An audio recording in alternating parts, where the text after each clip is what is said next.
Greetings, fellow armchair Imagineers. Tiki here. And Blue Dragon 5. Jacob Oil 2.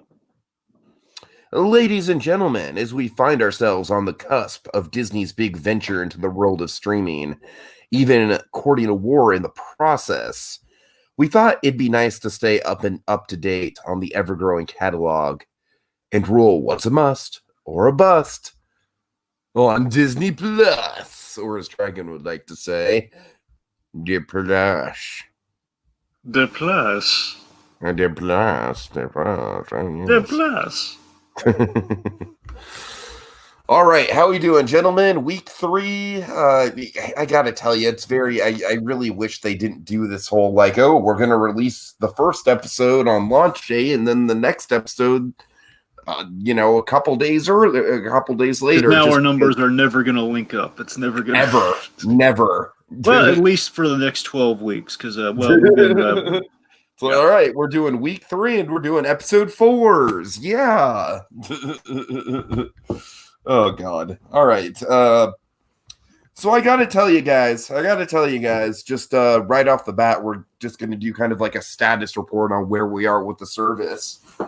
I think Netflix has been killing it this month, man. I really do. I think Netflix came back hard and fast. We got a couple people in the comments here. Welcome, Inhuman Quake. Glad to see you. Claude Karinga, welcome back on board. Glad to see you. He says Star Versus is finally on Disney Plus.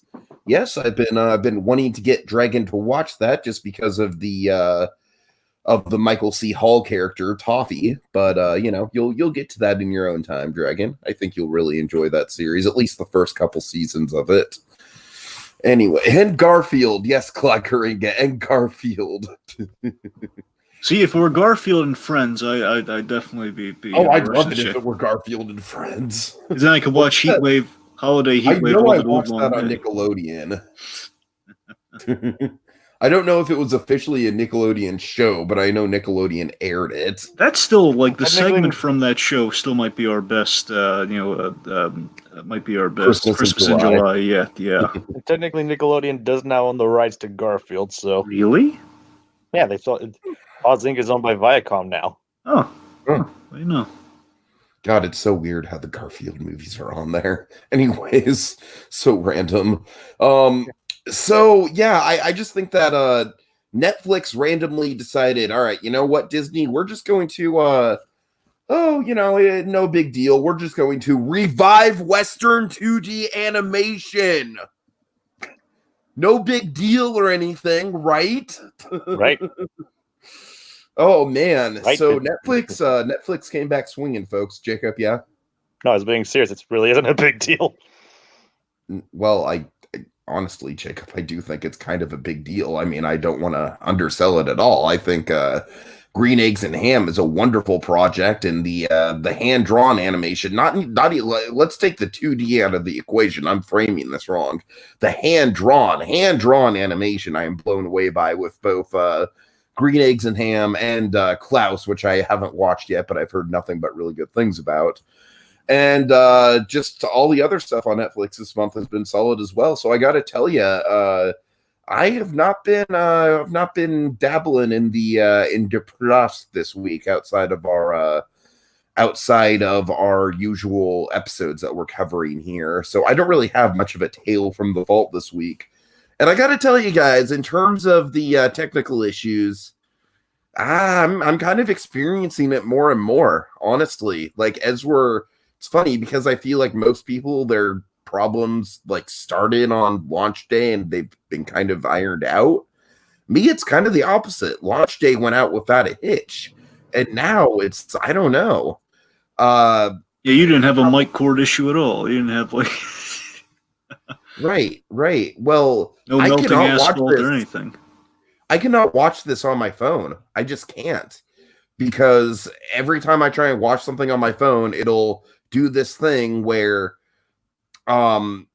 it'll play for about 30 seconds to maybe a minute, and then the screen will go black.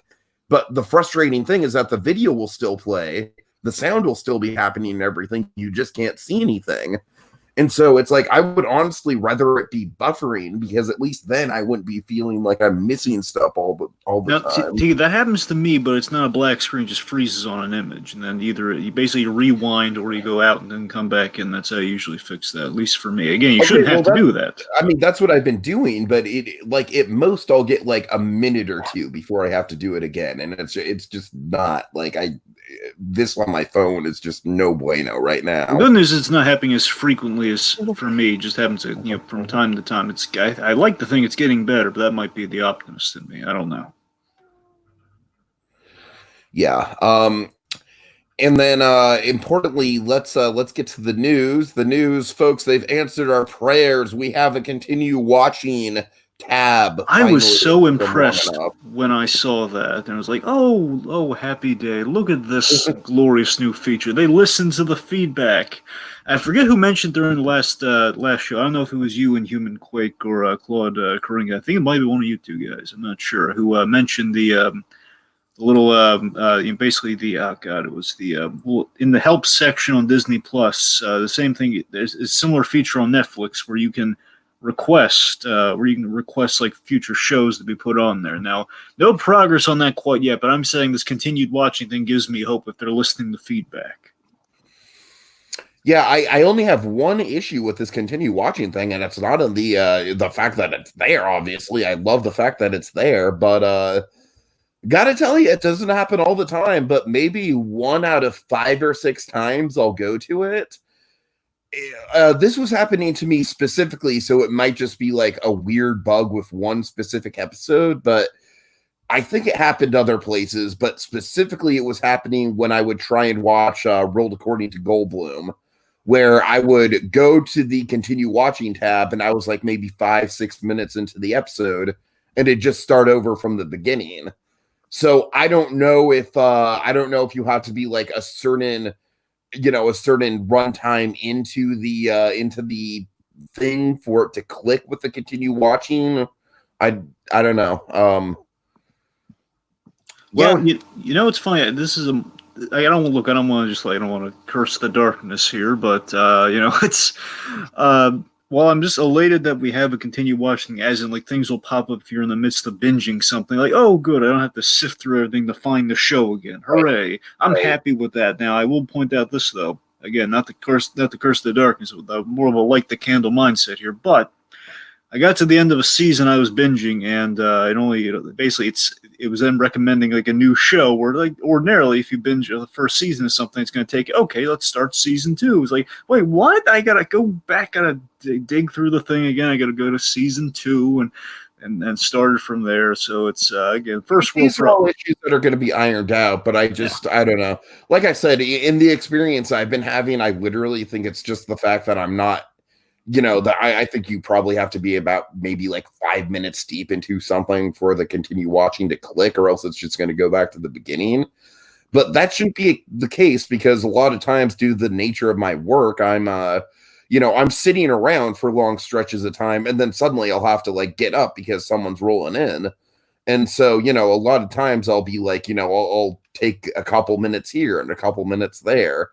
Especially, I don't do that. I would never do that for something like the Irishman or something like that. But the World According to Goldblum is a perfect thing to do that with, because it's just these bite-sized chunks. That's the nature of the show.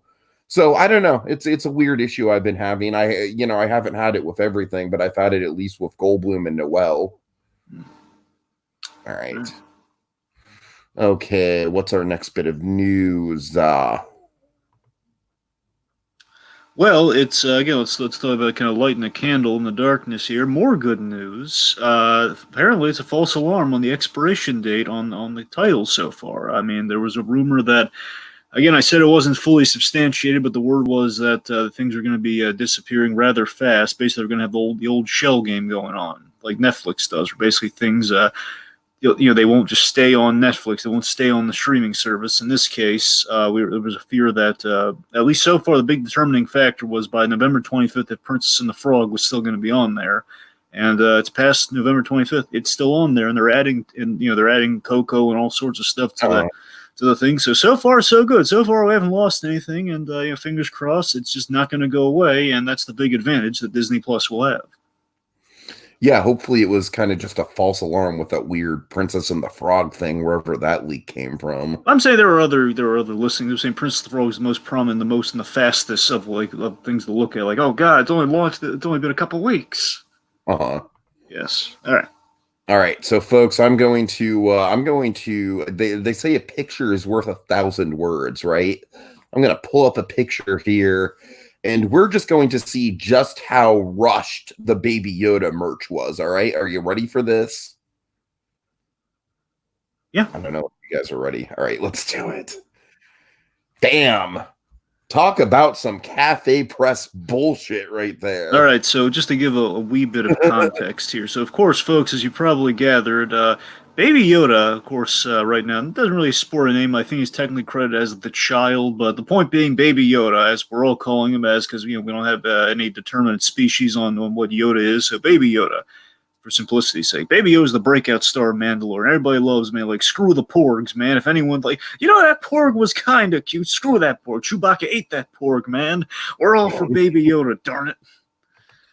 A lot of love for Baby Yoda, and of course, basically, he's presumed to be like the new Mogwai of the year, the new Christmas gift that's going to be like stocking the shelves. Kind of the Furby, the Furby meets Mogwai in space, so to speak. Baby Yoda. That's kind of what the expectation was. Oh God, you give us this new adorable character. We want to stack him on the shelves, man. We want to put him on the new Garfield window sticky. Unfortunately, the new Garfield window sticky apparently does not exist because in a rush they basically took a lot of average ordinary things, t-shirts, not even really well produced t-shirts, just t-shirts. Dragon, I am absolutely convinced that this is a cafe press or something like that. It is just so slapped on there, the t-shirt especially. Now, in all fairness, it doesn't even have the Mandalorian logo. It might have it on the back. Well, no, it's the title with like a little carved out Mandalorian on that, so he's kind of there. So he's on the t-shirt. I'm just saying, looking at all the photos right now, I'm just looking at like the Mandalorian just kind of written on there. It has like a little carved out Mandalorian silhouette in there. That's the logo you're talking about, right?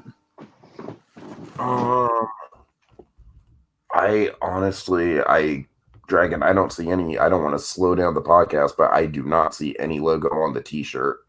I'm not looking at that. I'm looking at the image you're putting right here. Okay, there's no t-shirt. Oh wait, now I see a t-shirt. Oh, you're right. There is no Mandalorian written on the t-shirt. Yeah, sorry. That's what I'm saying. I'm sorry. Communication breakdown. Okay. My point is, I looked on Amazon recently. I think Amazon might be doing like a smidge better, not by much. It's pretty much the same thing. We have like very few Baby Yoda images. The best I've seen is like when you see him in the little hovering little cradle thing. That's the kind of the best I've seen of the Baby Yoda stuff. There's some variations on it. There's like a little bit of a cartoony I saw thing. Some indie website that had a wool Baby Yoda doll, and that was like by far the best Baby Yoda merch I've seen. Let me put it to you this way: outside of essentially this image slapped on things, like if you look in a mass-produced site, we're gonna Prime ship this sort of thing on Amazon Prime, that sort of thing. Like we're ready to ship it out to the masses. Like you please buy this merchandise, free shipping, all that sort of stuff. Not much outside of this, and that's a problem.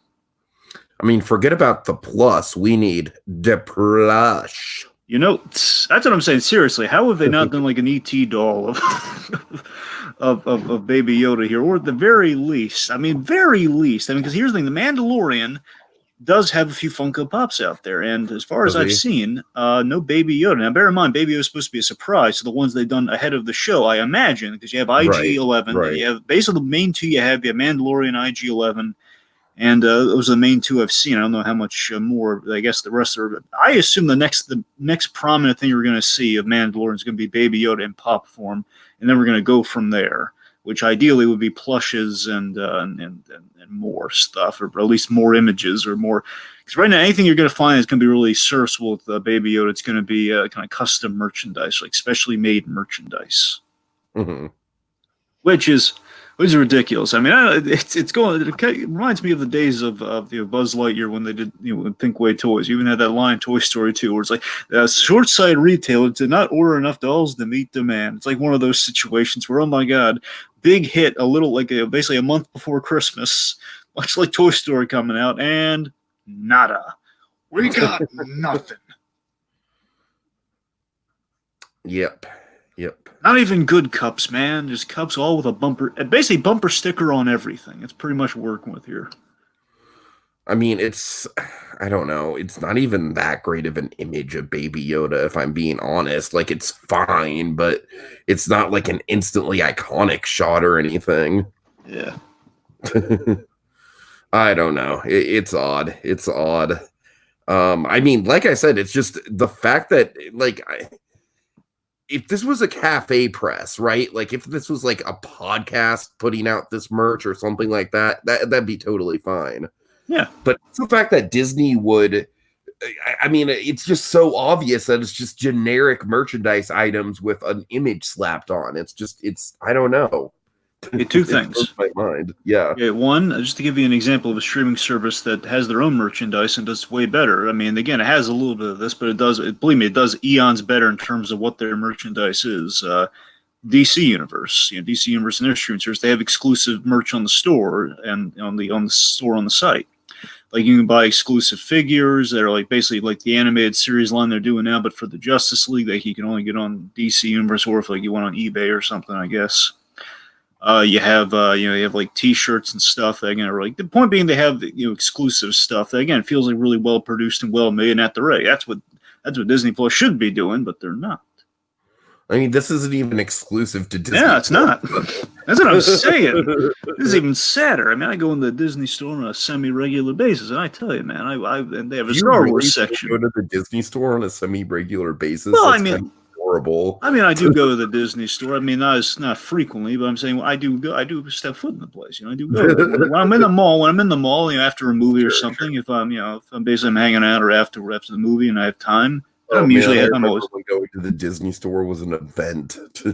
I'm saying, the point being, especially around the holidays, you go into the mall a couple times, you stop by a Disney store. Anyways, the point being, there's a Star Wars section in there, and again, no Baby Yoda merchandise. All right, so we got in the comments, House of Mouse, Colette Coringa wants House of Mouse, and Human Quake, he wants House of Mouse badly. American Dragon, Jake Long, Corey in the House, and The Weekenders will be added to Disney Plus eventually. That is good to hear, because The Weekenders, and again, American Dragon, Jake Long, along with The Weekenders, those are quality shows, man. Especially American Dragon, Jake Long. That's an excellent one. Dragon, one word, 2 syllables, and I know you're going to agree with me on this. Phil Moore. Yes. Please. Now, again, per Inhuman Quake, who confirmed earlier on, he was the one who kind of informed me of the little help section where you can put in the suggestions for Disney Plus for the future shows and movies they should add. As Inhuman Quake says, Buzz Lightyear Star Command should be on Disney Plus. And yes, Inhuman Quake, you are 100% correct on that fact. And honestly, out of all the animated stuff, that's probably the one I want the most. I put in the request for Buzz Lightyear. Look, I'm not saying he's going to get the job done. I'm just saying I'm one voice in a sea of hopefully many. I've requested Buzz Lightyear Star Command, Fillmore, and Legend of Tarzan. Those are my 3, man. Write your congressman. You put them in there, right? Write Disney Plus directly, man. Let's get it done. Let's get it done today. Well, we soon. Also, Colette Coringa just reminding us of some, release dates here. We got One Day at Disney on the 3rd, which I'm actually pretty excited to watch. Ooh, it's the 3rd. Yeah, it's coming right up. Nice. Coming right up. And let's see, on the 5th, we got Thor Ragnarok, so that'll be good. Another piece of the MCU puzzle. And then I'm so amused that this is releasing on my birthday of all days. Happy birthday, Tiki. You get Alice Through the Looking Glass. Ooh. I'm surprised by One Day at Disney coming out on the 3rd, because I imagine they were going to, that's another documentary. It's based on the book they put out, right? Yes. I'm surprised they don't just wait till, I assume they're going to do more documentaries after the rotation of the Imagineering story. Like after about 2 weeks from now, then we'd put out something like that. I'm really surprised. I don't know. Claude Coringa says the Proud Family. Yeah. Here's the thing about the Proud Family. I've got bad memories of the Kwanzaa episode of the Proud Family. Well, look, it wasn't bad. It was just like, oh man, it was silly. It wasn't bad. Family going up to going up the stairs to heaven at the end. Like, what was that? It was okay. Don't harsh my Oscar Proud mellow, man. I love Oscar Proud. I like Oscar Pro too. All right. Trudy! Okay. Wizard Kelly too. You never saw his face. Anyway, sorry. Let's get back. Oh, Wizard Kelly. The wizard. Wizard Kelly does. Nostalgic there, Dragon. Oh, Wizard Kelly, you never saw his face. All right. Okay, time to get some recaps, gentlemen. Recaps. Woo! Recap it up. Woo, woo, woo. All right. So we're going to go into Mandalorian episode 4. Most of you have probably seen it by now, but just in case you have not seen it yet and you still want to keep with the podcast, I'm going to go ahead and put up a big old spoiler warning here. All right, so I think I'm the only one. I think I'm the only person on the internet that enjoyed this episode more than episode 3. I like this episode, but honestly, I've liked them all so far. So I don't know if I'd say it was better I liked than them 3. all too. Yeah, I'd say I love this, but I think the first 2 are probably the best so far. I'd say 3 and 4 are kind of on an even level for me. I don't know, they've been all pretty good. I'm just saying the internet went nuts for 3, and I liked 3, but I wasn't like I don't know, it didn't like blow me away. I still think 2 is the best overall. I agree. It probably is. I mean, 2's really, really cool. I mean, it's hard to beat a deep dive into Jawa culture. Yeah, the freaking Jawas, man. Jawas. One shot of the showing the inside perspective of their tank. Oh my god. Oh, the Sandcrawler. I mean, I really liked this episode more than episode 3. Oh, good. All right, Yeah, so I thought this episode was kind of like an on the nose sort of reference to Return of the Jedi, but I think it worked. you know what's cool? So of course, Return of the Jedi. That's a forest moon. We're on the forest planet this time. Yeah. But no, seriously, episode. I think that the episode did a lot to kind of set up this planet. What I like about the planet is that it's not, because usually with Star Wars planets, one thing that I kind of like, obviously Star Wars world building on a whole very good, but especially with Disney Star Wars, is that it kind of just seems like Star Wars planets always just have like the one main location and nothing else. And I like how this planet, you have like the city, you have like the more urban area, and then you've got the rural area. You got the farmlands, you got the mountains. I don't know, there was something about the way that this planet was laid out that I really felt the scope of it.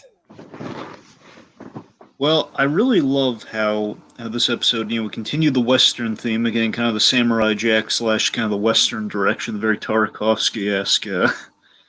Kind of theme here, where essentially, we have we have Mandalorian, he's bonding with Baby Yoda, who, by the way, just gets cuter every episode. I mean, you look at him with his little bone broth soup; he's adorable. And, basically, they're laying low on the forest planet here, and basically, it's a planet. It's kind of a small town, essentially ravaged by raiders. Essentially, it's like the Tuscan Raiders, the sand people. But kind of more foresty version of those guys, and a giant ATSD. And again, it's kind of the classic. It's also like Shane or Shame in this case. It's kind of the classic. Stranger rolls in the town, and he kind of teaches the town folk how to stick up for themselves, teach them little kind of tricks of the trade. Pretty standard Western. Pretty much anytime Samurai Jack rolls into a small town, like the dogs in the first episode. It's pretty simple. I love the wide shot of the ATST outside the village at night. Oh yeah. The red lights. About like the white shot where you see like the village on the left and then the ATST on the right. Yep. I love that shot. So again, like similar to Jedi in itself, again, like we're kind of teaching the Ewoks, kind of like we're kind of rallying the Ewoks to take down the Empire. It's kind of a similar vibe, again, a very Western vibe. Small town coming to aiding them in the fight so they can fight back. All right, really nice. Mm-hmm. Gina Carano. Yeah, she's been really heavily advertised, and I gotta say, I think I enjoyed her more than I was expecting to, and I think I enjoyed her more than a lot of people do. I'm already hearing the arguments like, okay, I don't want to get too negative with Star Wars fandom because I feel like this is kind of like a peacetime for Star Wars fandom before the shitstorm hits with the Rise of Skywalker. So I'm hearing a lot of Star Wars fans are. I'm hearing Star Wars brought up in a positive light instead of people ranting about like. That's what I'm saying. But the one thing that I did see with Gina Carano's character that I was like, really, we're gonna bring that discussion into it is is Gina Carano a Mary Sue? How is? And I'm like, I know. It's we just met her. We just met her. She's got there's a whole background and everything. She's been asking them what. The term Mary Sue is forever going to haunt Star Wars, man. I mean, dude, we have the whole thing. He's a mercenary. He's an ex-rebel. He's a good guy. That's what I'm saying. Well, Gina Carano. So, of course, Gina Carano, she was, she was a fighter in her day, and I believe, I want to say Deadpool was her first acting job. I'm not 100% on that, but I like that. She's been. This is the third thing I've seen her do acting-wise. She did Deadpool. She was in Madness in the Method, where she played Jay's wife in that movie. And she's really good in that too. She's really fun in that too. And of course here, Cara Dune, or is it? I don't know if it's Kara or Cara, because it has a C. You know, Supergirl has me all screwed up on the pronunciation of Cara these days. But regardless, Dune here, she's really neat, man. I knew Gina Carano was going to be in this series, and I was wondering, I wonder when we're going to get to Carano. I wonder if she was like the welder of the Mandalorians, but again, because we couldn't tell with their helmet on. But no, it's really. I had a good time with her. I like the dynamic they had. They're a little rough and tumble at first, and there's a mutual respect. They're kind of buddy. It's nice. Yeah, a former trooper nonetheless too. Yeah, that's what I'm saying. I like it. She got a good backstory. I love did a good pull of like how to compare their first meeting, which was the Step Brothers clip. Like, they get into a big fight, and it's like, did we just become best friends? Yup. Yeah, I also love the my favorite bit in the whole episode was the whole when he keeps tipping the owner of the establishment that served Baby Yoda the bone broth. I mean, that just goes to show how humble this planet is, man. It's like, how often in Star Wars do people not take bribes? Yeah, and I love the fact, like, watch the kid. You got it. I love that. And she was so pleasant about it, too. Like, oh, yes, sir, I'll rush that out to you real quick. Yeah, it's just like, yeah. But apparently she didn't do a very good job because the baby found them anyway. Well, true, but, Baby Yoda, he's rambunctious, man. He is. He's like, you want some soup? All right, so yeah, when we hit the village, I mean, I liked it. I kind of got a little sucked into like, oh, Mando could have a good life here. I don't know. I thought it did have some good stakes. Yeah, we learned the significance of the helmet rule, which is really cool. We learn if he takes the helmet off, he can never put it on again, which is symbolic of you're no longer a Mandalorian if you take the helmet off. And I love it's just such a thin line. I love that we did kind of answer. Here's the thing: technically, he can take the helmet off if he's like eating alone. If he's not, well, yeah, that's the thing. It's like he does take the helmet off alone, but like, are we ever going to see that? Well, here's the thing. I like the fact that the show has been like very like even though like according to the rules we could have a shot of him without the helmet, but we choose not to. Darn it! We stick to our guns. That was a good choice, and also I love the fact that I was curious by the third episode. Like, I wonder, is he ever gonna? How does he eat? How does he eat? I'm pretty convinced that the season's going to end with him taking off the helmet, and then going forward, the title of the series is going to be ironic. Yeah, sure. That's what I'm saying. So basically, this episode gets us to we get to we get to know the Mandalorian more, and we set up the question of will he take the helmet off? Which question of like will it be like in victory that he takes the helmet off, or basically here's the question I have. One, is he going to choose to take the helmet off, or is it going? Because remember, it can be taken off of him too. That's like kind of the other. If you're defeated and the helmet's taken off of you, it's also kind of a rejection. But the bigger question is, does he take it off and then put it back on? That's the bigger question. Where if he, I know it sounds so mundane, like, well, he just takes the helmet off and he Is he puts gonna it back take the on. helmet off? Did she get off the plane? No, seriously, it's the idea. Like again, if he takes that helmet off, and especially if he's surrounded by other like witnesses that are Mandalorian. The point being, if he takes the helmet off and he puts it back on, going forward, he would be a Mandalorian who's broken the ultimate credo of the Mandalorians. That would be where we could go with it. You follow me? That's what I'm saying. That's the bigger question. Like, is it going to be that, or is it going to be a defeat? Is it going to be like he's choosing, then he's going to be thrown back into the action? Is Boba Fett going to come back? That sort of. I don't know. What if he showed it to Baby Yoda too? True. Speaking of which, the fake out moment with Baby Yoda, man, that was something. Oh man, oh god! I was wondering, are they going to go that far? The way they staged it, man, like stupid. Surely they could have wrote around this if that was their original plan.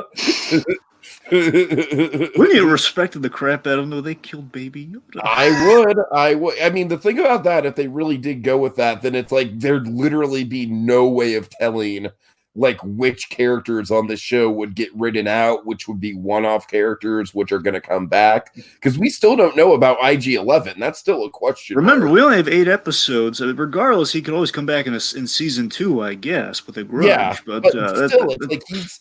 I mean, he's still like one of the 2 main people on like the main thumbnail image of the Mandalorian for most of them I see.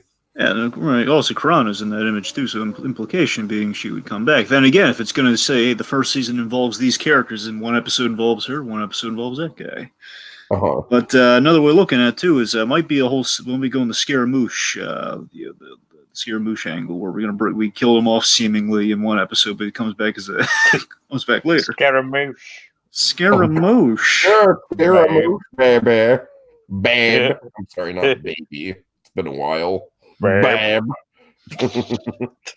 Oh, Samurai Jack.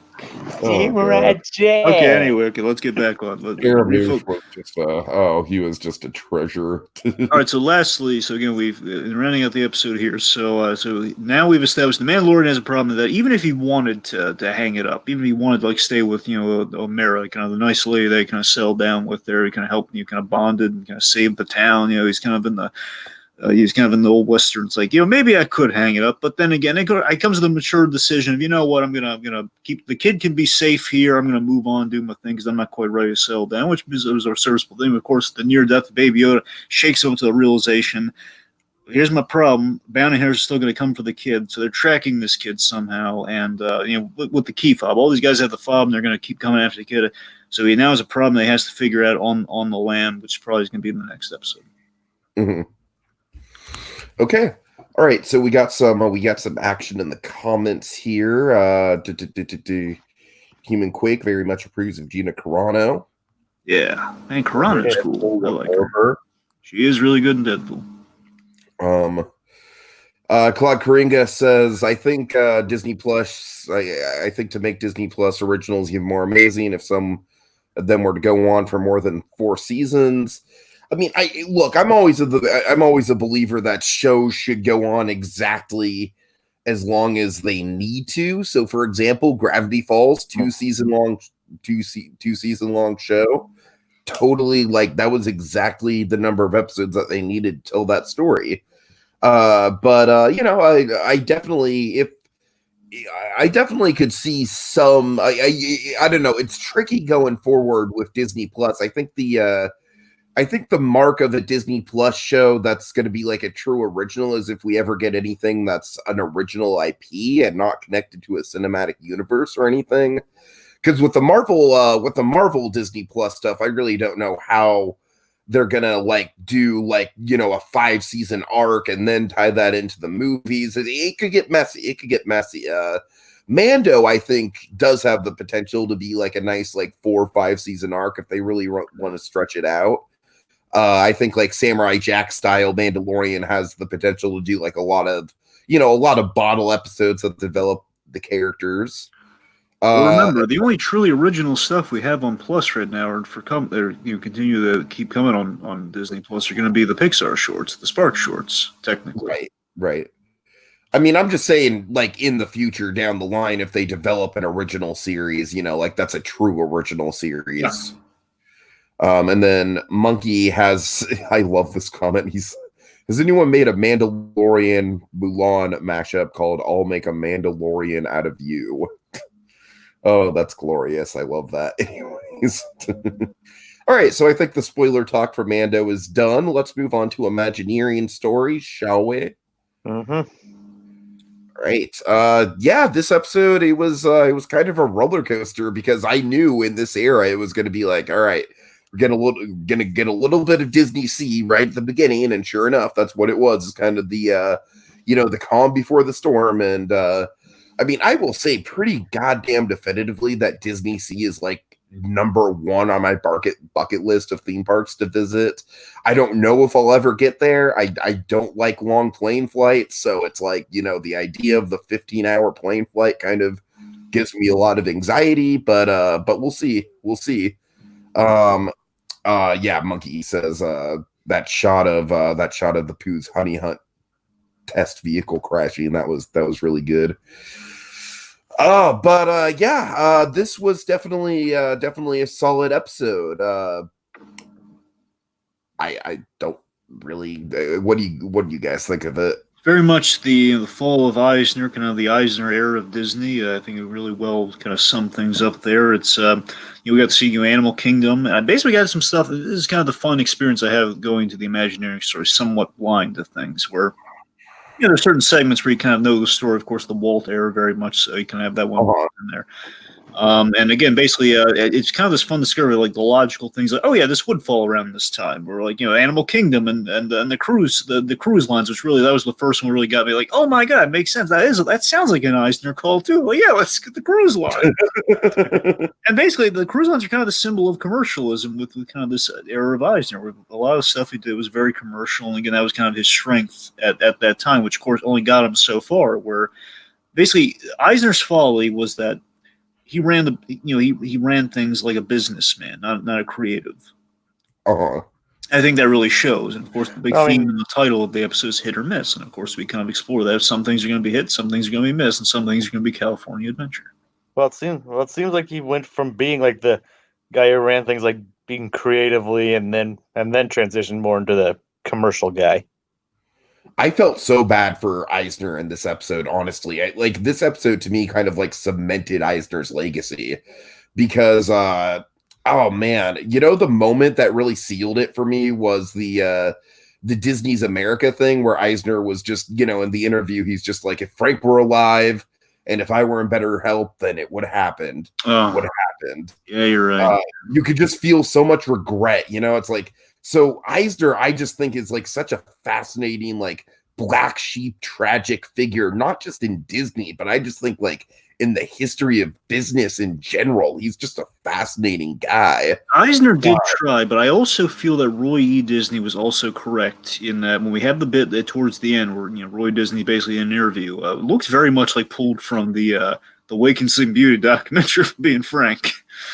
Yeah, that's like I'm not sure like which of these documentary or which of these interviews are pulled from other documentaries, which of them are done by iWorks. Well, all I know is I know that the scene with Roy Disney wasn't in Wake and Sleep Beauty. I'm saying it looks like footage that would have been compiled. Right. Bear in mind, Wake and Sleep Beauty was all archival footage, so I'm saying fair. I mean, keep in mind though, iWorks has been making this film for like close to a decade now. It's very possible. I know she was before he passed.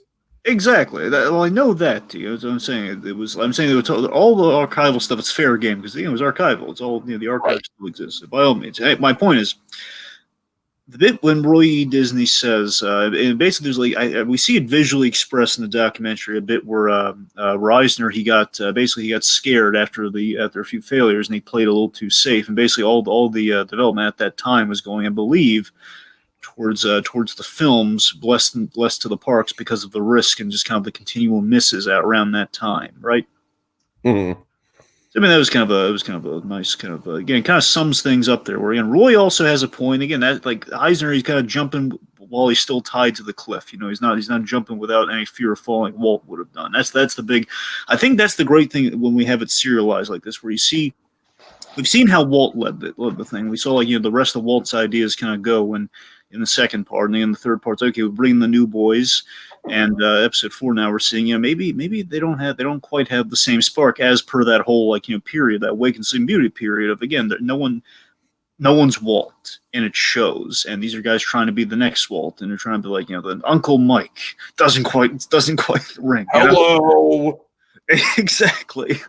So, and I think they really communicated that very well. And of course, I was proud where they had that Superstar Limo did have a yes, they definitely showcased it. They did. I love it. It's a logical thing. I think I've heard about this before, but again, it just kind of struck me new again here, where the whole like Princess Diana effect of like, Big factor in that Princess Diana happens where they have to readjust things, and just like it's a stillborn ride. I mean, honestly, here's a hot take for y'all.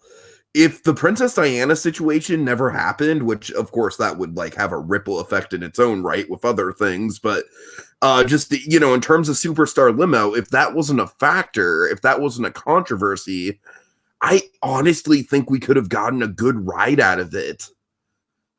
Because the tone of Superstar Limo before that was more like Mr. Toad's Wild Ride, kind of like this madcap runaway limo ride through Hollywood, and you're being chased by paparazzi and stuff. And I don't know, like, I'm not saying it would have been a masterpiece or anything, but I'm saying it would have at least been fun. It would have been high energy. And that's the thing with Superstar Limo in it, in the form that we got it was, oh man, just like none of that narrative made sense. It kind of went from the madcap, the madcap Mr. Toad style ride to like, oh, you're being whisked along on a tour of Hollywood. I don't know. Send me a map to your house, Drew Carey. God. And then punctuated by gone. I like that we got the erector set guy, but he didn't just tell the story again. Like it was very much just all right, it happened over a weekend. He had an erector set. Moving on. I like how we actually got into the logistics of Soarin'. Yeah, I love I love seeing like they took the ride simulator, they saw it in half. I love that stuff. That was cool. That was cool. Yeah, okay. Monkey says they were able to interview friggin' Pressler. Yes, that was a big get. I think you only see him pop up once or twice, right? You got to remind me, who's Pressler again? Paul Pressler, the business-minded president of Disneyland at the time. Right. Yeah, I think you're right. There's a couple times he kind of popped up here. Uh-huh. All right, but yeah, let's see, what other stuff do we get this episode? I already knew about the Hong Kong Disneyland stuff because I believe Defunctland did an episode about that. So it was good to kind of go over it though. And Dragon, what did you think about Disney Studios Paris? They didn't show much of it, but just what was your impression of it? Yeah, it was interesting. I've always called that the middle school campus of Disney parks. Yeah, it sounds about right. Like gray buildings everywhere. Yeah. And then randomly you have Tower of Terror in the middle of the park. You have Crutch's Coaster, which is a good ride, but it has a completely unthemed queue. Okay, but so you know what blew me away though, guys, and this I think was like the most exciting footage that we've seen yet in the documentary. What? The prototype dinosaur animatronic. Oh my god. Full sized, like T-Rex size, walk around dinosaur. Fuck yes, please. Oh my god. Oh, if we could actually get that, that would be mind blowing. That'd be cool. Right. Let's see, anything else? Because overall, I mean, it's interesting because this was a period where they were pumping out a lot of parks, especially on the international side of things between Disney Sea and the Disney Studios Paris and Hong Kong Disneyland. But they weren't really getting a lot of hits, and California Adventure is in spite of, I think definitively Disney Studios Paris, a way worse park than California Adventure, even California Adventure 1.0. My favorite theme. I'm sorry, go on. But California Adventure was kind of like the poster child for lazy Disney. Go ahead. My favorite theme in this, like recurring thing, kept popping up within all of this, the development of it all, is space as a very finite thing. Uh-huh. Oh yeah. How, like we're on a cruise ship, we only have so much space because obviously there's certain in some case housing was a little too much and that sort of stuff where we only have so much space. We work with Animal Kingdom, for example, that is kind of a catastrophe when you think about it. Like we have to have space for the animals, we have to have treatment for the animals, and of course we have to basically do kind of a jungle cruise on land, the safari. It's a whole Oh man, I mean, Animal Kingdom is just like. To me, that is just a miracle of a park. Honestly, like I haven't spent a lot of time in that park. I've only probably spent like out of between all my trips, I probably only spent about maybe a day and a half, 2 days there at the most. But man, it's special, man. The way it's designed. If I ever go, I mean that's the park I probably spent the least amount of time at. If I ever go there, if I go there next time, I'm definitely going to devote more time to the Animal Kingdom. Yeah, it's completely unique. My goal for when I go back to Florida is I want to do the Animal Kingdom after hours, where you pay the extra ticket price and you get to go for like 3 hours after the normal crowds, after the park closes. Because I've heard that the park is like really like it feels like you're in Indiana Jones at night in the park, and I've never really been at night. I have been at night, but it was mostly just I walked in just to see Pandora, and then I walked back out. It was a very quick night trip. Anyways, anything else with the Imagineering story? Nope, I'm good. I think next episode is going to be it's going to be kind of like the hand in hand of like, okay, we're going to go in a more IP focused direction. How do we handle that? How do we as we kind of got laid out, how do we balance the IP with the Imagineering? And so my guess for the stuff that we're going to cover next episode, we got to cover Everest, of course, Disco Yeti. I'm sure we'll get Disco Yeti. Let's see. We got to cover, I'm sure there's some international parks on like Beijing. Shanghai. Yeah. Shanghai. Yeah.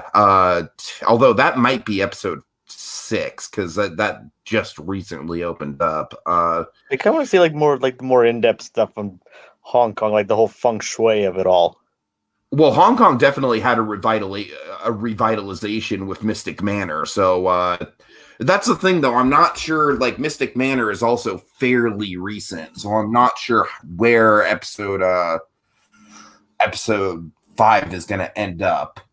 But I do think that we're definitely going to see California Adventure 2.0. I think episode 5, that's probably going to be the main story, is California Adventure 2.0 and kind of the transformation of that park. All right. Okay, I think that's it. Let's talk denim.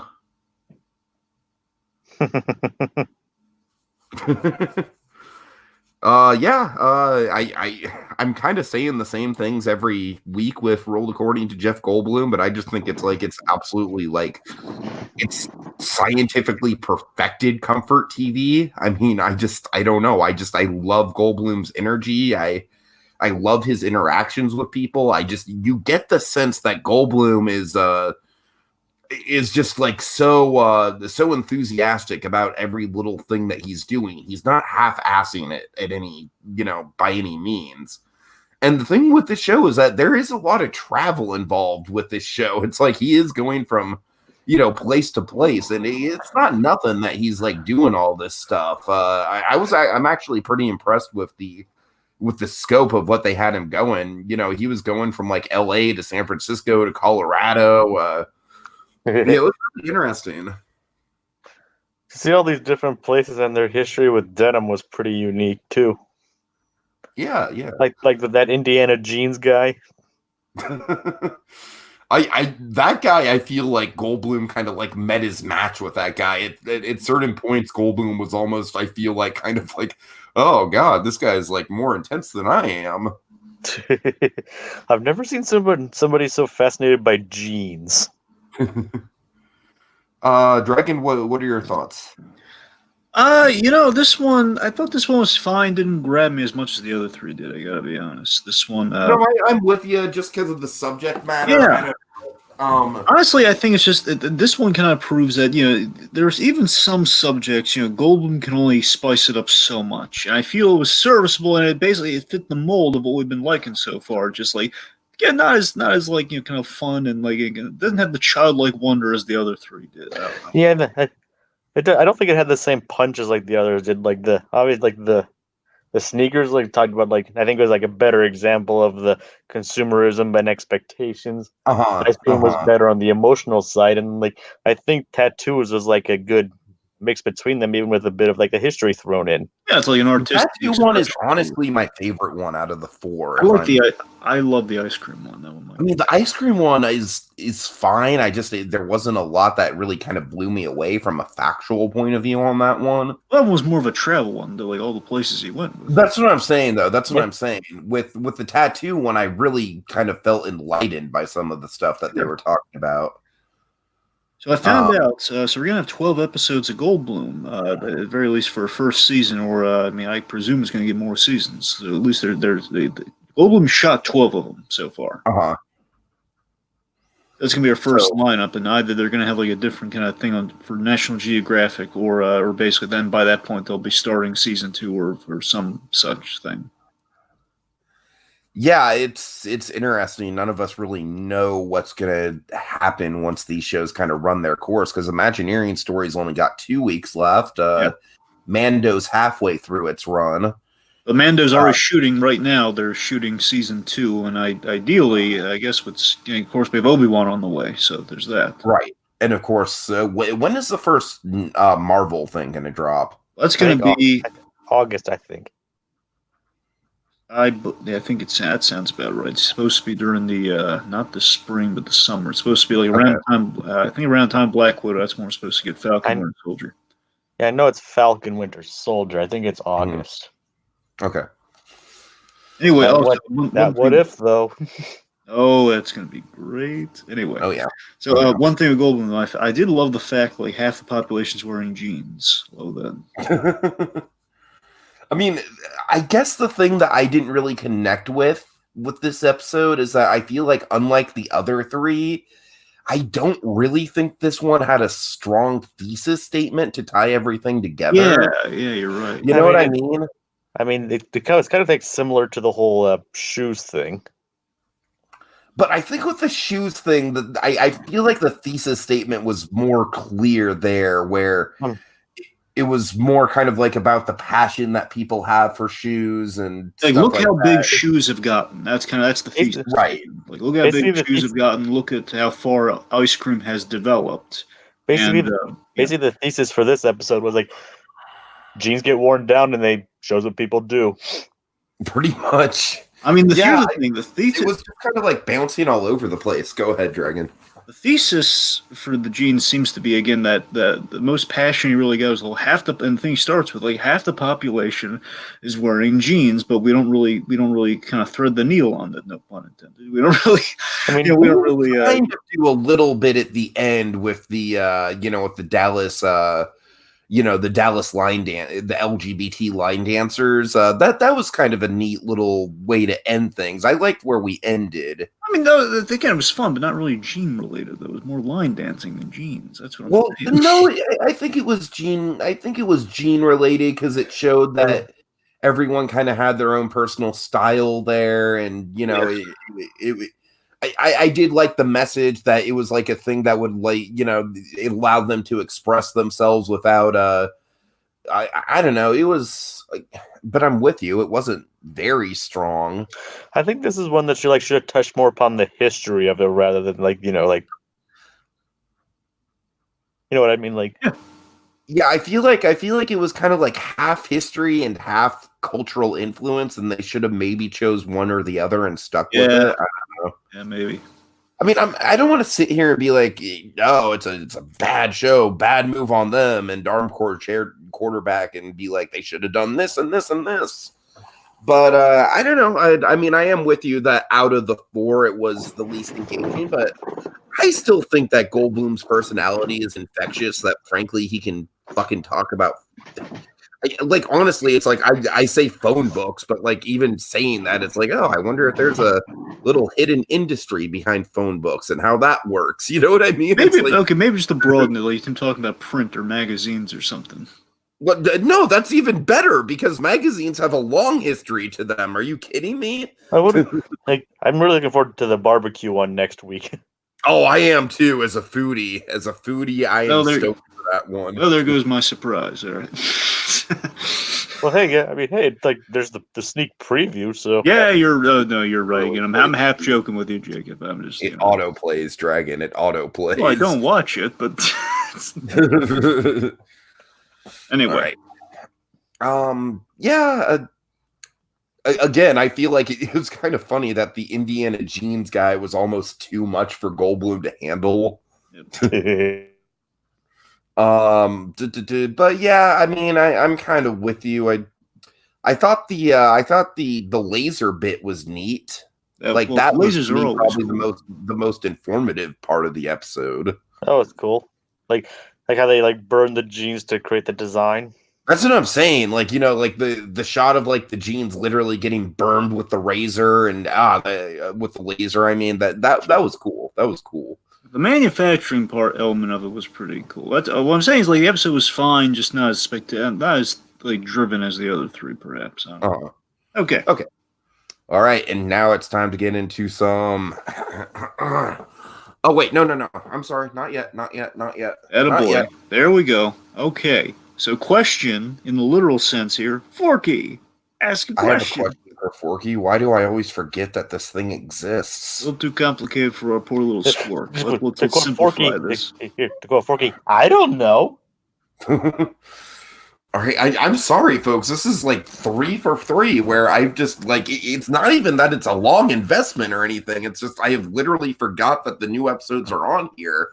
Honestly, I don't think Disney Plus does a great job with promoting this show. I don't really see it on the main page all too often. It's pretty buried under the originals. So yeah. Well, I think honestly, the Kirsten Bell show gets more attention than Forky. It's in the same line as that one. It legitimately does, and I've been meaning to watch that show. I think I'll probably binge it once the season's over. But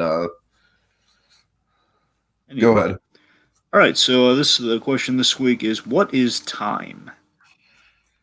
So this has a very funny misdirect. Taking away the moments that make up a dull day. That's time. Pink Floyd's Time. Anyways, go ahead. Sorry, that was lame.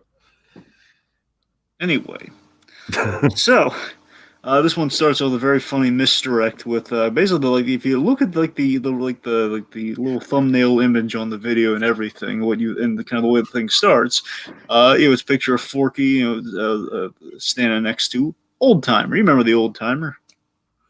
The clock with the mustache. The clock with the mustache from Toy Story Terror, and he was in Toy Story 4. Sure. That guy. So, of course, you're going to ask about time. Who are you going to ask? You're going to ask the guy with the clock face. You know, Cogsworth's not around. Second best option. Anyway. It'd be funny if they just had like a Cogsworth like Burger King toy or something. Well, before her time, apparently. Because remember, she's the modern age here. Anyway.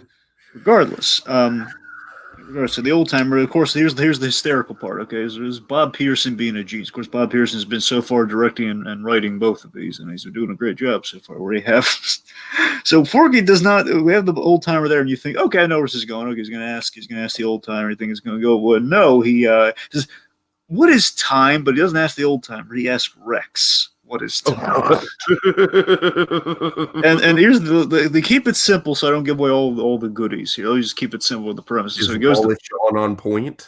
Yes, it's always Wally Shaw is always on point. I Yes. know. I don't even know why he asked that.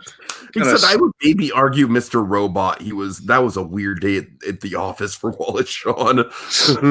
Wally Shaw with a mustache. That's what I'm saying. That was a weird detour in Wallace Shawn's career. Anyways. Anyway, okay, no, seriously. So it's so he asks Rex what is time. He's completely snubbing the old timer. I think he's like a little bit of shock. Like, wait, what? Anyway, so he asks Rex what is time, and keep it simple. Things get really existential really fast with Rex, and Oh god, answering, which is of course like the main reason why, like the main selling point of this show is that it has the potential to go existential. And we keep that running gag going with the Monsters Inc. music still, and I love it. Oh god. When we use the emotional heavy music, we use like the door goodbye music, like the Boo theme. Da, da, da, da, da, da. I still think it should be Bundle of Joy though. Yeah. I mean, I'm not poo-pooing the Monsters Inc. music by any stretch, of course, but I just think Bundle of Joy is more iconic. Sure. Oh, we never mind anyway. Now, I will say this though, there was a moment I had of worry in this sketch, in this short though, where we push Forky to the brink of being annoying. However, we bring him back right before the point of oh no, but right before that oh no moment. We're like, oh god, is it too far? We bring him back, we make it work. At least they towed the line. They didn't step over. They walked like right up to it and stuck the tongue out the glass. We're all good there, okay. But again, they didn't getting close to him. I was a little worried, like, oh no, Bob, no, don't Bob, no. Anyway, all right. So yeah, Dragon, you watched Noelle too, right? Yeah, and so did you. Yeah. Yes, I did. I actually just watched it like right before we went on. Have you seen it yet? Yes. Yeah, Jacob talked about it the first episode. Yeah. Oh right. All right. Sorry about that. Yeah. I liked it. I liked it. I'm not gonna go out on a limb and say it's like a new holiday classic or anything. It's no Christmas Chronicles for sure. Christmas Chronicles is so underrated. So I rewatched it for the holidays. You know what? Recently, I saw like a video essay about Netflix, and they like just randomly inserted a picture of the Christmas Chronicles poster in like, I don't even know if this was intentional. I'm sure the guy had never seen it before, but he was just like, look at all this crap that Netflix is Christmas Chronicle. Man, darn, like Kurt Russell's a gem in that movie. He's like one of the coolest Santas you're ever going to see, that Kurt Russell Santa. But I got to tell you, Noelle, the scene in the third act, I don't know if I should it's not really a big spoiler, but the homeless shelter scene in the third act. Yes, I know. That got to me. That got me right in the feels. I wasn't even super invested in this movie or the characters or anything, but oh man, that the whole Merry Christmas Santa, that got to me. It got to me. That is a good moment. Here's the thing. I don't know. I love all the stuff that they do with that kid. Honestly, I was way more invested in that kid than I was in the main kid in the movie. Not that the main kid's bad, but I'm sure Walter Jr. would shed a tear for that kid. Oh God. Oh God. I had it so good, and I never said thank you. Oh man. My father was a lot of things, but you know what? He could make a mean breakfast. Okay, but Bill Hader is like a would-be Santa who, spoiler alert, becomes a yoga enthusiast. That's funny. I wanted to see more of yoga Bill Hader. I loved like the whisper scene with Bill Hader. I think it's hysterical. that's Barry Bill Hader right there. That's like the little bit of Barry coming out right there. Anyway, no, but here's the thing. So let me tell you this. I feel the performances are really solid. Of course, Bill Hader, but I think the one really steals the show. Anna Kendrick's fantastic in this. She's really good. Yeah. And now it's kind of interesting. Paul Dini did this seasonal comic called Jingle Bell. He created a character where essentially it's the daughter of Santa Claus, and she wants in on the family business. She's a little mischievous, and that's kind of the premise of that comic. And Paul Dini and Kevin Smith have kind of joked, "Oh man, this new Noel thing you're doing seems a lot like Jingle Bell. What do you know? It's kind of rip off or great minds thinking alike. Yeah, let's go with the positive on that. Regardless." Then again, Disney money. Give me some of that Muppet money. Muppet money. Oh, God bless you, Squidward. No, seriously, that's the highlight of the movie. Plot-wise, it's got way too many. It's way too many plates. That's the problem. It feels like the movie's a little. Yeah, that's the thing. It feels like the movie's a little long, and there may be a little bit. There's a conflict. It's not long. It's like an hour and a half. But it's like an hour and 40. Is it an hour 40 or hour 30? I mean, without credits, it's like an hour and 35. You're probably right. My point is, there's thing because I'm thinking like you have something like "'Twas the Night," the other Bryan Cranston Christmas movie. That one, that's like an hour because that's a Disney Channel movie and it has commercials and everything built in. You strip out the commercials, the movie's like an hour and 20 minutes. That's what I'm saying. This feels like almost like that's what I'm saying because we have like the whole Billy Eichner thing. Now, Billy Eichner, of course.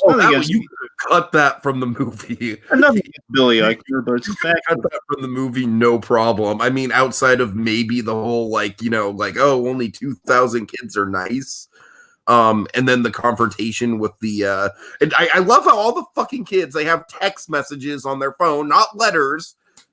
Although I guess that's the point with that character. I guess that's the gag, is that the character's super tech savvy, so he would send out a text. I don't know. Anyways, that was a funny scene though when they're all like I just love Bill Hader's delivery. I didn't send that. No. I just love this concept that you have like a meet and greet with Santa Claus, and you're like asking like legal semantics, like, "Hey, did you send this to me?" Like, "No, I didn't send that to you." It's hysterical. Anyway, but that's the thing. Like, there's gold in the performances of this movie. It's just the semantics and like everything outside of like Miranda Kendrick and our Bill Hader stuff just feels like. I will say I do like our side characters. I like the mall side, but all the stuff like when we're outside the North Pole, I think is solid. That I like. I like the lady who runs the mall. I love that subplot. You know, that's more like feel good season stuff. Like, she's from Barry. What? You just like her because she's from Barry. She's not from Barry. Is she not? Is she not Henry Winkler's girlfriend in Barry? Oh, is that not the same actress? No, it is not. It's not the same actress. No. I'm sorry. They looked identical to each other. Tiki, just not at all. Anyway, point being, anyway. Sorry, getting back and forth. I like the whole thing where she had a crush on like the pet store guy. I know I've seen her before. I know you. I know you have too, but it is not. I'm drawing the Barry parallel because of Bill Hader. Obviously, I'm sorry. I'm now realizing. Yeah, that's clearly not. Yeah, but. My point is, I thought it was a really cute story. And I thought the whole pet, like, she had a thing with the pet store guy, and like basically everything that Noel was doing. With, like the side plots in this episode, there's no resolution really to a lot of them, because we don't have any resolution to the pet store guy. No, we do. We see at the end they have a little thing at the very end. It's not like a moment between them, but we see like in the, like a little postcard from them. Yeah, well, that's what I'm saying. It's like that's where all the resolutions are. I don't know. Okay, you're fair point. What else was I was getting there's some forced drama, like the whole Billy Eichner thing, where it's like, oh, there's stakes-ish. Right. I'm saying they're kind of stakes, but then again, like, are we like, does everything fall to pieces if we don't have like does no one know what they're doing outside of the actual scene? Seemed like it. You know what I hated? What? Like, easily the most annoying thing about the movie to me was the singing elves. Oh yeah, you're right. They didn't sing. They were really obnoxious.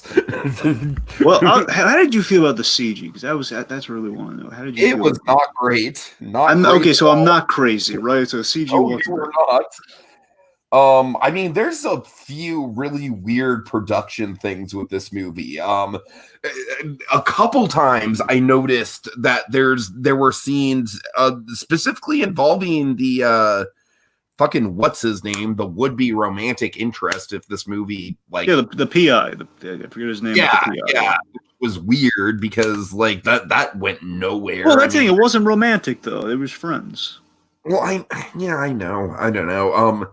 But what I'm saying with him is that there's a couple scenes with him where he's on the phone and Anna Kendrick will have like a quick little aside with a character, like not even a full conversation, but just an aside. And then he'll like walk back like 30 seconds later and be like, okay, I had that full conversation over the phone. You know what I'm talking about? Yeah, I know you're talking about, but yeah. Like that felt really lazy to me. Like I said, just in general, just there were way too many plot lines going on. I honestly I thought you could have cut out the private eye character, and if you would have given more time to the homeless mother, I think that was the story to follow. I wanted to know what was going on with her way more than I wanted to know what was going on with the divorcee dad, and frankly, we've seen that plot a million times before. I'm going to make an obscure holiday pull here, okay? Okay. It's like this scene in Gremlins where you have Mrs. Deagle, like the mean bank lady. You have like this woman who's having a tough time around the holidays, about to lose her house and everything with the kids. And she comes up to her, and it's really an effective moment where basically Mrs. Deagle's like, yeah, like the Wicked Witch of the West, which is what Joe Dante's going for. Basically says, like, well, you should have thought of that before you don't get a pay. And basically like, cast her to the side. It's like, oh man, he feels so much sympathy for this lady who's essentially who's about to be homeless. It's like, oh man, that poor lady. And it's like, what if we should follow her for a little bit? Let's go more payoff on that. It's kind of like right. It's kind of what we're getting at here. Like, yeah, man, what if we checked in with her a little bit? I said, the moment with the homeless family was by far the most emotionally impactful moment in the movie for me. So I love all the Santa-isms, man. That was my favorite. This is where we're getting like the Christmas Chronicles territory. All the Anna Kendrick stuff where she had the as good as Christmas Chronicles, though. Well, I know. I'm saying is the thing that was really great about Christmas Chronicles, they had a fantastic take on Santa. I love that we had some refreshing Santa-isms.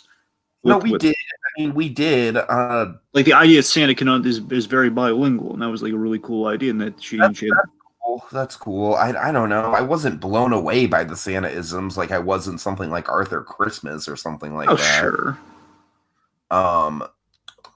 Let's see. What else?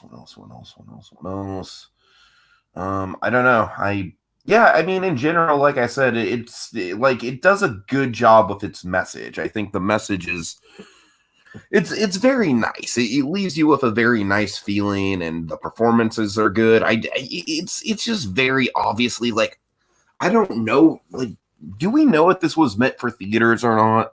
I'm pretty sure no. I'm pretty sure it was fully intended for Plus. If it was, then it's clearly on a made-for-TV budget. Honestly, Plus would then like, oh, we're gonna do that. We're gonna fully go for the Netflix thing. We're gonna release it theatrically for a spell, and then we're gonna put it on Plus, their Plus. You hear that? Marriage Story and The Irishman. Dude, I'm looking forward to Marriage Story. Oh, I am too. So yeah, it comes out in December, right? Yeah, in like a week. Good. All right. I mean, that's about. Oh God, there's shit. Oh yeah, okay. How lazy were the designs of the elves in this movie? I gotta be honest, because remember you mean literally their ears. That's literally what you mean by the design. Exactly. Like as in, because honestly, when like at the very beginning of the movie, when Mrs. Claus was like, "Oh, here come the elves," or I think it was Mrs. Claus or Santa, I forget which, but there's a big build up to the elves, and I'm like, "Oh boy, how are they going to do the elves?" In 2019. And like literally just like the pointy prosthetic ears, like it's like there's not even any scale gags or anything with them. It's just I don't know. Like maybe if they would have made a joke out of like, hey, it's a stereotype that elves are small. What do you mean elves are small? That's a miscommunication. My favorite elf gag is, I've always loved the Muppets had elves. Remember the shoemaking elves where they were all Elvis Muppets with pointy ears. Oh God, yes. Love that. That's always. And of course they did. And they did the Very Muppet Christmas movie. They brought that idea back. It's like, oh, it's the. Oh God. Anyway. Monkey says it was meant for theaters. Oh, really? Yeah, I don't know. Shoddy CG work if that's the case. Well, when he says that, does he, Monkey? Do you mean that it was intended for theaters, and then once Disney Plus rolls around, like what they were, as in the project was intended for theaters, and they never shot it for theaters? That's the difference. If they shot it for theaters, then that's really not looking good on Disney's part there. Right. I think it might have been intended for theaters. I don't think it was like. I think that's what it means. Like it was originally intended for theaters, but when Disney Plus became a thing, they shifted it to it. Exactly. Okay, that makes more sense. All right. Okay, that about it for Noel Dragon. Yep. Yeah, that's it. Yeah. Also, I want to share this. Monkey says, Mandalorian takes off his helmet and says in that unmistakable tone we recognize from various television appearances, "Hello." God. Oh, I love Eisner. Anyways, all right, guys, it's time for... Wait for it. Oh, and Inhuman Quake. Okay, for clarification's sake, he says they filmed it in 2017, been holding it. Oh. Huh. Maybe the fact that it's a couple years old explains why the CG is a little not great. Okay, fair enough. Okay, Right. I've learned something. I've been Goldblum, man. I learned something today. Okay. All right, it's time for another Tales from the Vault. Vault. Yeah, like I said, guys, I've been mostly, with the streaming wars and everything, I've kind of been mostly doing the Netflix thing this week between Green Eggs and Ham, the Kaminsky method, the Toys That Made Us. That's mostly been filling up most of my streaming time. But the one thing that I did watch, and it was just kind of in preparation for a podcast, was Toy Story 2. And I loved revisiting Toy Story 2. I did. That was such a joy. I want to binge all the Pixar movies again. All right. That's a good idea. I'd approve of that notion. That's what I'm saying, man. They kind of got me in a glowy, like warm place with Pixar. But yeah, but other than that, like I said, I don't know. I've just been, for some reason, the stuff on Netflix has been drawing me in more. Jacob? And I've actually delved into quite a bit of things. Like last week, I'll try and be quick. Like I watched The Great Muppet Caper. Always a classic. I adore that movie. It's great. Star Wars Clone Wars. Yeah, I've been wanting to get in. There's a lot of animated series that I want to get into. Some of the Spider-Man stuff, definitely the animated Star Wars stuff. See, watch the X-Men, the original X-Men. Nice. It's fine. I found out they also have X-Men Evolutions. They pretty much have all the X-Men series on there, which again, I recommend Wolverine the X-Men for you, buddy. Yeah. 2011's Winnie the Pooh. Oh, did you just watch that for the first time? No, I've watched it several years ago. Sorry. I that movie is super underrated. Darkwing Duck, Rescue Rangers, Tailspin, and Gargoyles. Nice little cornucopia. Yep. Yeah. Okay, so I finished the Silver Surfer show, which I had never watched before. It's only 13 episodes. I finally finished it. It ends on a cliffhanger, which is unfortunate. But again, as I mentioned before, so I already kind of talked about it last week. But again, Silver Surfer, it's very true to character, but also to its detriment for the kids, I'd imagine, which is why we don't have any more of it. It's also probably why we would enjoy it. Yeah, right? we would enjoy it. Yeah, so that's the thing. I'll admit the Galactus is kind of on that. Basically, what the Spider-Man animated series did in the '90s, where they were blending 2D and 3D animation together, and they were kind of doing with backgrounds on that. In this case, Galactus is kind of that whole as a character. That's the only element that's like a little. It's not bad. I mean, the Galactus as a character is really cool in that show, but it's like he's a little weird looking. Point being, though, is outside that, it's all philosophical. It's all the good philosophical Silver Surfer stuff that you'll love. Anyway, okay, big thing. Okay, lastly, I did two things. I finished Silver Surfer, and I moved on to the next thing I'm binging through, which then I'll eventually probably get some like Darkwing Duck would be probably my guess what my next one's going to be. But Gargoyles, I've never watched Gargoyles before. I've always heard the hype. I've saw a few clips of it here and there, but I tell you, man, Gargoyles. I finished I finished the first season. I'm on season 2 right now. And of course, then there's like a third season now. I am amazed by how it lives up to the hype of, many people say this is Disney's Batman the Animated Series, and my God, it is. It Oh, is. shit. I mean, I'm You're super- serious. I can tell by your tone. It is, and it's just it. And it makes sense given, oddly enough, Michael Reeves, who we kind of bring him up time to time on the Animated Batcave. Michael Reeves, who basically shorthand is he does a lot of the noir stuff on Batman the Animated Series. Like, of course, the other thing, he was one of the writers on Mask of the Phantasm. So Michael Reeves, he was the showrunner. I forget if he came up with the concept. He's one of the main guys who runs the show. So Michael is very much a lot of Batman talent worked on this show, and it's oddly enough, it's kind of the two best pools of talent you can pull from. You have Michael Reeves. And basically a few of the Batman kind of writers and talents here and there. Michael Reeves, and Frank Parr. Frank Parr, of course, one of the directors from Batman, also did. Frank Parr is a large part of the reason I'm a Deadpool fan, because he did Hulk versus Wolverine, which of course introduced me to Deadpool for the first time. I was going to owe a debt of gratitude to that Frank Parr. Anyway, but no, you have your Batman talent like that, but also Greg Weisman, who of course very famously Spectacular Spider-Man. And I believe Young Justice these days. I'm not sure. It's pretty much where Greg Weisman got his start. Like, at least what made him famous. Yes, it is. That's what I'm saying. You can see Point being you have a great talent on this, Tiki, and it shows. I mean, plus there's a great voice cast. You have Keith David. You have Ed Asner. Ed Asner in a regular role too, which of course that's great. Jeff Bennett. Jeff Bennett has a really good, a lot of juicy roles. And oddly enough, again, this show. Not to mention the guy who would go on to voice Patrick Star, nonetheless. Yep, Feynman Baker. I think it's pronounced Fagerbaki. Right, that guy. Bill Fagerbaki. Yes.